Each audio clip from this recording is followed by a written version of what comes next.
Hi hello నమస్తే welcome to RB mini TV. నేను మీ anchor Ahmed. ఈ రోజు మనతో స్పెషల్ గెస్ట్ చూడండి. ఆ గెస్ట్ కాదు, కృష్ణ కుమారి గారు, సోషల్ యాక్టివిస్ట్ మనతోనే ఉన్నారు. ఆయన చాలా వరకు చాలా సందేహాలు ఉంటుంటాయి, ట్రెండింగ్ టాపిక్స్ నడుస్తూనే ఉంటాయి. మేడం ని అడిగి తెలుసుకొని ప్రయత్నిద్దాం.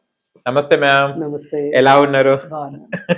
కానీ మనం ఒక రోజు ఒక టాపిక్ మాట్లాడుకుంటే కొన్ని ఏమో మనం చెప్పడానికి కూడా మొహమాటం వస్తుంటాయి, కొన్ని అవును. చెప్పడానికి అవేర్నెస్ కోసం చెప్తుంటాం. కానీ చిన్న పెద్ద ఈ మధ్యన అందరూ ఒక తప్ప ఒప్ప తెలియదు. ఒక సినిమా రూపకంలో చూస్తే కూడా నిన్న ప్రెస్ మీట్ లో కూడా అనంత శ్రీరామ్ గారు పెద్ది మూవీ గురించి జహానే కపూర్ ని ఎందుకు అలా చూపెట్టారంటే ఒక మాట అనడం జరిగింది. దీని మీద మీరు ఏమంటారమ్మా? ఒక రిపోర్టర్ ప్రశ్నించక అది జవాబు అవసరమా? అతను ఏమంటాడు, అడిగింది డైరెక్టర్ని, డైరెక్టర్ సమాధానం చెప్పుకుంటాడు. సరే, మధ్యలో ఈయన వచ్చాడు. ఈయన అంటాడు, జనాలందరూ బాగాలేదన్నారు కాబట్టి మీరు కొన్ని సీన్లు తొలగిస్తే అది డైరెక్టర్ యొక్క సృజనాత్మకతని దెబ్బతీసినట్టు అవుతుంది కదా అని అంటాడు. ఆ సృజనాత్మకత అంటే నేర్చుకోవాల్సింది ఏంటంటే, నేను కాపీ కొట్టమని చెప్పను, కానీ ఇప్పుడు భారతీ రాజా గారు ఉన్నారు, రీసెంట్గా చనిపోయారు. మామూలుగా అయితే మా జనరేషన్లో వాళ్ళకి భారతీ రాజా గారు బాగా తెలుసు. ఇప్పుడు వాళ్ళకి కొంచెం తక్కువ తెలియచ్చు, కానీ గొప్ప సినిమాలు ఉన్నాయి ఆయన చేసినవి. ఇప్పుడు రాధికని, రాధని, సుహాసిని, ఇంకా లెక్కలేనంత మందిని ఆయన ఇంట్రడ్యూస్ చేశారు. ఇంట్రడ్యూస్ చేసి వాళ్ళకి ఒక ల్యాండ్ మార్క్ పిక్చర్ని ఇచ్చాడు ఆయన. ఆ ల్యాండ్ మార్క్ పిక్చర్స్ ఆయన్నే కాదు, ఇప్పుడు మన కమెడియన్ సుధాకర్ని ఇంట్రడ్యూస్ చేసింది కూడా ఆయన. మామూలు డైరెక్టర్ కాదు. ఆత్మబంధువు అని రాధతోటి ఒక సినిమా, అది నేషనల్ అవార్డు రావాలి, లెక్క అయితే మిస్ అయింది. అయితే ఆ సినిమాలో హీరోయిన్కి బ్లౌజ్ ఉండదు, కానీ ఎవ్వరూ కూడా సినిమా చూసిన తర్వాత కానీ, చూసేటప్పుడు కానీ, చూడాలనుకునే వెళ్ళేటప్పుడు కానీ వాల్ పోస్టర్లు బట్టి ఎవ్వరూ కూడా అక్కడికి వెళ్ళి ఆ సినిమా నుంచి బయటకు వచ్చిన తర్వాత ఎవరికి అసలు బ్లౌజ్ ఒక టాపిక్ అనిపించదు. అంత ఆర్ట్ మూవీ అనమాట. అంత చదువుకోని వాళ్ళకి అందరికీ అరే నాకు కూడా ఇలాంటి ప్రేమ కథ ఉంటే బాగుండేది, నాకు కూడా ఇలాంటి ఒక నన్ను ప్రేమించే మనిషి ఉంటే బాగుండని ఆడవాళ్ళు అనుకుంటారు, మగవాళ్ళు అనుకుంటారు. అంత లీనం చేసేసింది ఆ స్టోరీ. మరి అలాంటి అక్కడ అశ్లీలత కనిపించదు అసలు. సినిమా మొత్తం బ్లౌజ్ ఉండదు ఆ హీరోయిన్ కి, కానీ అక్కడ ఏ క్వశ్చన్ కూడా ఏం రాదు. నిరీక్షణ, యాక్షన్, కథ. నిరీక్షణ అనే ఒక సినిమా, అర్చన, ఆవిడకి బ్లౌజ్ ఉండదు. అంటే దీని అర్థం ఏంటంటే బ్లౌజ్ వెయ్యొద్దు అని డైరెక్టర్ అనుకోలే, ఆ కథని బట్టి చూపెట్టడం జరిగింది. అలా జరిగింది. దాన్ని ఎవ్వరు అశ్లీలం అని కానీ, దరిద్రం అని కానీ, ఏంటిది అని కానీ, స్కిన్ షో అని కానీ ఎవ్వరూ మాట్లాడలే. మరి ఈ పెద్ద సినిమా గురించి ఎందుకు మాట్లాడుతున్నారు, ఈ స్కిన్ షో గురించి ఎందుకు మాట్లాడుతున్నారు అంటే, కథ స్థలకాలాలకి సంబంధం లేకోకుండా 1980s స్టోరీ అని చెప్పి మనకు చెప్పి, మన 1980s దగ్గరికి తీసుకుని వెళ్ళి 1980s మనుషులు ఎలా బట్టలు వేసుకుంటారు అనేది చూపించలే. అదే మెయిన్ మర్చిపోయారు. కావాలని, అదే మర్చిపోలే, కావాలని వాంటెడ్గా హీరోయిన్ చేత ఎక్స్పోజింగ్ చేయించడం కోసం, జాహ్నవి కపూర్ని తో ఎక్స్పోజింగ్ చేయించడం కోసం చేసిన సినిమా అది. సినిమా సూపర్, ఎవ్వరు కాదనట్ల. అసలు ఆ సినిమాలో హీరోయిన్ లేకపోతే కూడా ఆ సినిమా హిట్. అసలు హీరోయిన్ ఎక్కడ కనిపించిందని, అదే కదా పెద్ద మూవీలో అసలు హీరోయిన్ అవసరమే లేదు, హీరోనే అన్ని. అలాంటి సినిమాని ఒక రకంగా భయపడి ప్రేక్షకుల్ని తక్కువ అంచనా వేసి మీరు అనవసరమైన మురికి సీన్లు తీసుకొచ్చి పెట్టారు. పెడితే ఇవాళ సోషల్ మీడియా ఉందండి, అట్టాగిట్టాగా లేదు. నుంచున్నా, కూర్చున్నా, కన్ను ఆర్పినా, కన్ను కొట్టినా, కన్ను మూసినా, తెరిసినా అబ్జర్వ్ చేస్తుంది. మరి అలా అబ్జర్వ్ చేసి, నాయన మీ కథ ఏంటి, మీ కథ సమయం ఏంటి, మీరు పెట్టిన సీన్లు ఏంటి అని అడిగితే డైరెక్టర్కి అప్పటికి తత్వం బోధపడింది. ఉమ్. బోధపడి జాన్వీ సునాయాసం. కపూర్ సీన్లు తీసేశాడు. మరీ ఎక్స్పోజింగ్ దరిద్రంగా ఉన్న సీన్లు తీసేశాడు. ఆ తీసేశారని చెప్పి ఒక విలేకరు అడిగాడు సక్సెస్ మీట్లో. అడిగితే మరి ఆ డైరెక్టర్ ఏం చెప్దాం అనుకున్నాడు. ఆ భాష ఈయన తీసుకున్నాడు. ఈయన తీసుకొని సృజనాత్మకత గడ్డి గుడ్డు అని మొదలెట్టాడు. బట్టలకి చూపించడం ఎప్పుడు సృజనాత్మకత కాదు, దాన్ని బూత్ సినిమా అంటారు. అదే అందుకని బూత్కి సృజనాత్మకతకి, బూత్కి శృంగారానికి, బూత్కి సౌందర్యానికి చాలా డిఫరెన్స్. చాలా డిఫరెన్స్ ఉంది. నీకు ఆ డిఫరెన్స్ తెలియకపోతే నువ్వు పెద్ద పాటల రచయితవి, నీకు బోలెడు తెలుసు. అసలు నువ్వు రాసిన పాట ఎంత దరిద్రంగా ఉంది. వారానికో 100, వారానికో 1000 దాచిపెట్టుకో. అది డైరెక్ట్గా నేను నీకు సుఖాన్ని ఇస్తాను, నువ్వు నాకు 1000 రూపాయలు 100 రూపాయలు ఇవ్వు, పైగా వారం వారం ఇదా. పైగా నువ్వు సనాతనం అని అదని ఇదని అబ్బో భారతీయత సంస్కృతి సట్టుబండ్లు సుప్పిని ఏదేదో మాట్లాడుతూ ఉంటావు.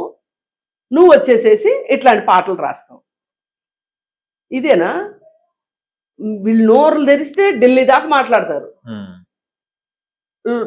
లోకల్ గా చూస్తే ఈ పనులు ఏదో అంటారు, లొట్ట పీస్ పనులు అంటారు ఇక్కడ. దానికన్నా అధ్వానంగా ఉన్నాయి. అసలు ఆ సినిమాలో ఒక హీరోయిన్కి ప్రపోజ్ చేసేటప్పుడు చూపించిన మోటుతనం, మొరటుతనం, దాన్ని చాలా హీరోయిక్గా చెప్పటం, ఇవన్నీ కొన్ని లోపాలు ఉన్నాయి పెద్ద సినిమాలో. అందుకే మా ఫ్రెండ్ ఒక ఆమె వీడియో కూడా చేసింది, పెద్దితో అయినా మీ బుద్ధి మారుతుందా అని. ఎందుకంటే సినిమాకి హీరో ఎంత అవసరమో కథను బట్టి హీరోయిన్ కూడా అంతే అవసరం అవుతుంది. ఒక్కొక్క కథ హీరో సెంట్రిక్గా ఉందనుకోండి, హీరోయిన్ పాత్ర కొంచెం తక్కువ ఉండొచ్చు. కానీ మీరు ఫుల్ హీరో సెంట్రిక్ సినిమాలు చేస్తూ హీరోయిన్ కేవలం ఒక సెక్స్ ఆబ్జెక్ట్గా చూపించడానికి మాత్రమే హీరోయిన్ పరిమితం చేస్తే అసలు సమాజం ఏం చూస్తుంది? ఓ స్త్రీ అంటే ఇంతే కావచ్చు, ఏం లేదు ఆమెకి, ఆమెకేం పాత్ర లేదు సొసైటీలో. ఒక అన్యాయం గురించి మాట్లాడదు, ఒక న్యాయం గురించి మాట్లాడదు, ఒక పోరాటం ఉండదు, ఒక మంచి ఉండదు, ఒక చెడు ఉండదు, ఏమీ ఉండదు. ఆమెకి ఏమి చేత కాదు, ఆమె చదువుకోదు, ఉద్యోగం చేయదు, వ్యాపారాలు చేయదు, ఏమీ చేయదు. ఆమెకున్నది ఏంటి అంటే ఆమె శరీరమే ఆమె పెట్టుబడి. అందుకే ఉంది స్త్రీ అన్నట్లుగా మీరు చూపిస్తున్నారు. ఇది ఒక వాస్తవం. ఇది ఇది ఇది ఇది వాంఛనీయం. అసలు ఇవాళ తెలుగు సినిమా ఇండస్ట్రీ ఒక రకంగా ఎంత దుస్థితి అంటే ఏడిచ్చేస్తారు మళ్ళీ. అదొకటి ఏడుపులే, ఇంకా దేశద్రోహంలో అయిపోతాం ఇమ్మీడియట్గా. అసలు ఇప్పుడు అనంత శ్రీరాములు ఏదన్నా అన్నానంటే నేను దేశద్రోహిని, నేను ఇంకా ముందుకెళ్ళిపోయి అర్బన్ నక్సలైట్ అంటారు, ఇంకా ముందుకెళ్ళిపోయి కాక్రోజ్ అంట మొదలెట్టారు ఈ మధ్య. అదొక తిట్లాగా తయారు చేశారు. అందుకని మీరు సరిగా ఉంటే మాకు పని లేదు, మాకు పని కల్పించకండి. నేను ఫైనల్గా చెప్పదలుచుకుంది ఏంటి అంటే, అనంత శ్రీరామ్ లాంటి వాళ్ళు చాలా పాండిత్యం ఉంది అని అనుకున్నప్పుడు ఆ పాండిత్యాన్ని కాస్త మర్యాదగా, కాస్త మంచిగా, కాస్త ఇప్పుడు కొన్ని పాటలు ఉండేయండి. శ్రీశ్రీ లాంటి వాడి పాటల్ని అనంత శ్రీరామ్ దగ్గర ఎక్స్పెక్ట్ చేయటం చాలా తప్పు కావచ్చు. కానీ సాహిత్యానికి కూడా ఒక ఏమంటాము, ఒక కళకి, సాహిత్యం కూడా ఒక కళ ప్రజల కోసం, డబ్బు కోసం కాదు. మీరు సినిమాలకు డబ్బులు తీసుకోండి, ఎవరు కాదనట్లా. ఇప్పుడు మీ పొట్ట గడవాలంటే మీకు డబ్బులు కావాల్సిందే. కానీ ఇలాంటి నీచ సంస్కృతిని మట్టుకు, బూతు సంస్కృతిని మట్టుకు ఎంకరేజ్ చేయకండి. పైగా ఒకప్పుడు పాత రోజుల్లో ఒకప్పుడు ఆత్రేయ లాంటి వాళ్ళు కూడా బూత్ పాటలు రాశారు, రాయలేదని ఎవరు అనట్లా, మీరే ఫస్ట్ రాశారని ఎవరు అనట్లా. కానీ ఆ రోజు సమాజం ఉన్న తీరుతెన్నులు వేరు, ఇవాళ సమాజం ఉన్న తీరుతెన్నులు వేరు. Fast generation. ఒకప్పుడు పాట వినాలి అంటే సినిమా కన్నా వెళ్ళాలి, రేడియోలో అన్నా వినాలి. ఇప్పుడు అడుగడుగున ఎక్కడన్నా కావాల్సిన పాట వచ్చేస్తుంది. అందుకని ఇవాళ చాలా అవసరం. మంచి పాటలు ఇవాళ అవసరం. ఒక సౌందర్యాన్ని చెప్పేది కానీ, ఒక ప్రకృతిని వర్ణించేది కానీ, ఒక శ్రమైక సౌందర్యాన్ని చెప్పేది కానీ, లేకపోతే ఇద్దరి మధ్యలో ఉన్న అనుబంధాన్ని చెప్పేది కానీ, స్నేహాన్ని చెప్పేదే కానీ, ఇంకా మీకు బుద్ధి జ్ఞానం ఉంటే గనక ఇంకొంచెం ముందుకెళ్ళి ఒక సైన్స్‌ని చెప్పటానికి గానీ మెసేజబుల్‌గా ఉండాలి. మెసేజ్ ఇవ్వాలి. మీరు ఒక మెసేజ్ ఇవ్వాలని పెట్టుకోండి. మెసేజ్‌లు ఇస్తే కూడా డబ్బులొస్తాయి. ఎందుకు రావచ్చు, యాక్సెప్ట్ చేస్తారు. చేస్తారు. అందుకని అలా చెయ్యండి. ఈ 'పెద్ది' లాంటి సినిమా ఒక రకంగా సినిమా చాలా గొప్ప సినిమా. No doubt. నాకు రామ్ చరణ్ రామ్ యాక్టింగ్ చరణ్ గాని, యాక్టింగ్ విషయంలో కావచ్చు, అతను పడిన కఠోర శ్రమ విషయంలో కావచ్చు, ఆ సినిమా నుంచి వచ్చిన మెసేజ్ విషయంలో కావచ్చు, నేను ఏ విధమైన తప్పు పట్టట్లేదు. నభూతో న భవిష్యత్. కానీ మీరేం చేశారు, దాంట్లో తీసుకెళ్ళి నభూతో న భవిష్యత్ అన్న దగ్గర బూతు పెట్టి. నభూతో న భవిష్యత్ అన్నట్టు చేశారు. ఇది చెయ్యకండి. ఇది డైరెక్టర్ తప్పు ఉంది, లిరిక్ రైటర్ తప్పు ఉంది. పైగా ఆవిడకి ఏం చెప్పారు, జాన్వీ కపూర్‌కి, సౌత్ వాళ్ళు ఇలా ఉంటేనే చూస్తారు, వీళ్ళ టేస్ట్ ఇంతే అని చెప్పారంట ఆవిడ. అవును, ఆమె చేయనంటే. ఆమె చేయనంటే. అవును. సౌత్ వాళ్ళ టేస్ట్ ఇదా? మీరు అంత కించపరుస్తున్నారు అంత సౌత్ వాళ్ళు. దిగజారుస్తారా మీరు? సౌత్ వాళ్ళు అంత అలా కనిపిస్తున్నారా మీకు? అందుకని దయచేసి మీకు డబ్బుల కోసం మీ ఇంత కక్కుర్తి పడక్కర్లేదు. కొంచెం మంచి సినిమాలు తీయండి అని చెప్పండి. కానీ మేడం, ఇప్పుడు జానీ కపూర్‌ని జస్ట్ మార్కెటింగ్ కోసమే వాడుకున్నట్టున్నారు కదా! 2 అవును. సీన్‌లు గంతే అవును. ఏముంది అవును. పాపం. కానీ శ్రీదేవి గారు ఉంటే ఈ పని జరిగేదా? అస్సలు జరిగేది కాదు. అస్సలు జరిగేది కాదు. ఆ అమ్మాయికి ఎవరో ఒక ఆవిడండి వీడియో చేశారు. చాలా బాగుంది. హ్మ్.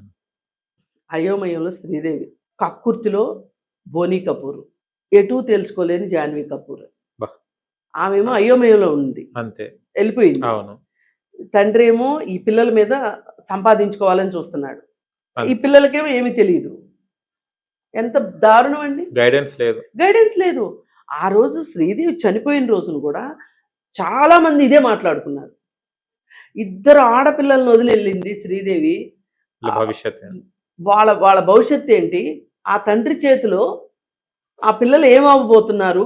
ఆ స్వార్థపరుడు కాకపోతే శ్రీదేవిని పెళ్లి చేసుకోవాల్సిన అవసరం లేదు. ఫస్ట్ భార్య ఉంది కదా ఫస్ట్ భార్య ఉండగా, పిల్లలతో. ఆయనకు భార్య ఉంది, పిల్లలు పిల్లలు. ఉండగా శ్రీదేవిని పెళ్లి చేసుకొని మార్కెట్ ని క్యాచ్ చేసుకున్నాడు. క్యాచ్ చేసుకున్నాడు. ఆమెకేదో కష్టాలు ఉన్నాయని కష్టాలు తీర్చే ధీరోదత్తుడిలాగా వచ్చి ఆ చేసి ఇద్దరు ఆడపిల్లలు పుట్టారు. ఆ పిల్లల్ని ఇలా స్కిన్ షోకి అలవాటు చేసేసారు. అందుకని ఏదైనా మనకి ఎక్కడ కనిపించినా మళ్ళీ వెళ్ళి తిరిగి డబ్బు దగ్గరే ఆగుతుంది. వాస్తవం, నిజంగా అది. కానీ ఇంత పెద్ద స్టార్ కూతురు ఆ క్యారెక్టర్ ఏందని చాలా మంది అప్సెట్ అయ్యారు. చాలా మంది అప్సెట్ అయ్యారు. శ్రీదేవి ఎక్కడ, ఈ అమ్మాయి ఎక్కడ? కానీ ఈ అమ్మాయి కూడా మంచి సినిమాలు చేసిందండి.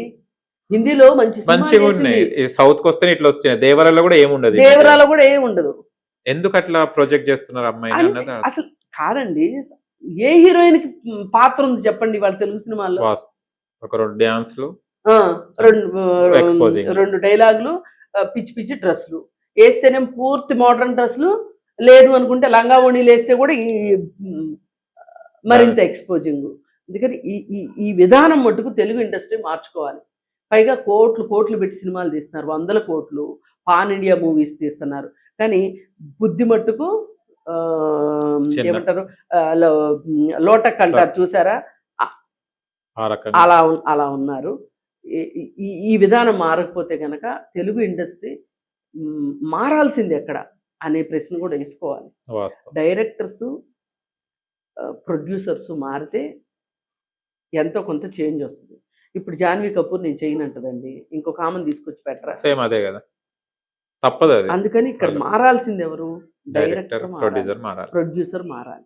ప్రొడ్యూసర్ నాకు డబ్బులు కావాలి అంటే డైరెక్టర్ని పచ్చిగడ్డి ముందు గుర్రం పెట్టి పరిగెట్టించినట్టు పరిగెట్టిస్తుంటే ఏం చేస్తాడు డైరెక్టరు? అదే కదా. అందుకని మలయాళం వాళ్ళని చూసి నేర్చుకోండి. వాళ్ళు ఈ 300 కోట్లు 400 కోట్లు బడ్జెట్ సినిమాల్లో కనీసం 50 సినిమాలు తీస్తారు వాళ్ళు. సింప్లీ స్టోరీ బాగుంటుంది, బ్రహ్మాండంగా ఉంటుంది. అదేమంటే మీరు అసలు తెలుగు వాళ్ళనే తిడతారు, మీకు వేరే వాళ్ళంటే ఇష్టం, మాటలకు రెడీగా ఉంటారు. మలయాళ సినిమాలు చూడండి, ఎంత కథ ఉంటుంది. ఎంత నిజ జీవితం ఉంటుంది, వాస్తవానికి దగ్గరగా ఉంటుంది. వీళ్ళని తీయమంటే ఇట్లా తీస్తారు. అందుకని దయచేసి మారకపోతే కనుక, పైగా అనంత శ్రీరామ్ లాంటి నీతులు చెప్పే మనుషులు కూడా ఇలాగే ఉంటే చాలా కష్టం. అంతే. Okay ma'am, thank you.